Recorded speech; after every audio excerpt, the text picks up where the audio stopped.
မမအေးဒီစက်ရုံမှာဘလို့အထည်တွေအဓိကချုပ်လဲဘယ်နိုင်ငံတွေကိုတင်ပို့တာလဲဆိုတာသိချင်ပါတယ် ဟုတ်ကဲ့ပြောပြပါမယ် ဒီစက်ရုံကရှက်အင်ဂျီတွေပေါင်းပြီးတွေအဓိကချုပ်ပါတယ် ဥရောပနဲ့အမေရိကကိုအဓိကတင်ပို့တယ်လေ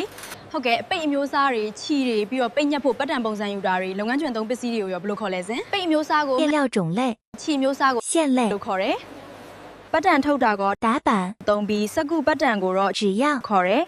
ကတ်ကြီးပေကျိုးဆက်ချေနှင်းစားတဲ့လုပ်ငန်းခွင်သုံးပစ္စည်းအားလုံးကိုတော့ 工具、 လို့ခေါ်တယ်မှတ်သားထားပါမယ်စက်ရုံမှာရှိတဲ့ဌာနတွေနဲ့တာဝန်ရှိသူတွေရဲ့အခေါ်အဝေါ်လေးတွေပါတင်ပေးပါအောင်အထည်တစ်ထည်ဖြစ်လာဖို့အစင်းစင်းလှုပ်ဆောင်ရတဲ့လုပ်ငန်းစဉ်ကို 生产流程、 ခေါ်တယ်အဓိကဌာနတွေကတော့ပိတ်ဖြတ်ဌာန 裁剪部、 ထုတ်လုပ်ရေးဌာန 缝纫车间、 အရေသွေးစစ်ဆေးရေး 质检部、 ထုတ်ပိုးရေး 包装部、 ဖြစ်တဲ့လူပခိုတွေအနေနဲ့မန်နေဂျာကို 经理、 ကြီးကြပ်ရေးမှုကို 主管、 အင်ခေါင်းဆောင်ကို 组长、 ထုတ်အလုပ်သမားကိုတော့ 缝纫工。 ခေါ်ကြတယ် ကျေးဇူးတင်ပါတယ်မမအေးအများကြီးသိလိုက်ရတယ်